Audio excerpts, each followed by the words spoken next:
உங்களுக்கு விரோதமா எழும்புறவங்க இருக்காங்களா? அப்ப நீங்க ரொம்ப ரொம்ப ஹாப்பியா இருக்கணும். எப்படிங்க அவங்க எனக்கு விரோதமா எழும்புறாங்க, நான் எப்படி ஹாப்பியா இருக்க முடியும் அப்படின்னு கேட்டீங்கன்னா, பைபிள்ல பார்வோன்னு ஒருத்தர் இருந்தாரு.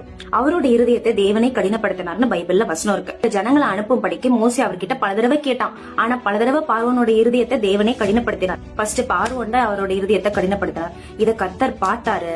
சரி, இந்த கடினத்தையே நம்ம யூஸ் பண்ணலாம், ஏன்னா அப்பதான் பார்வோன் என்னுடைய மகிமையை பார்க்க முடியும் அப்படின்னு. இன்னைக்கும் நமக்கு விரோதமா எழும்புறவங்க நிறைய பேர் இருக்கிறாங்க. அந்த டே நம்மளை பத்தி பேசாம அவங்களுக்கு கம்ப்ளீட்டே ஆகாதவங்களும் இருக்கிறாங்க.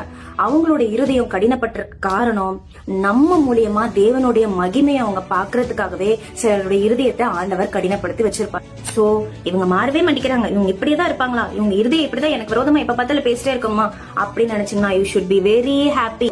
B patient, wait and watch. மோசைக்காகவும் இஸ்ரவேல் ஜனங்களுக்காகவும் இறங்கின அதே தேவன் நம்மளை கைவிட்டு வராங்க. ஆண்டவர் நம்மளுக்காக இறங்காம இருக்கவே மாட்டாருங்க.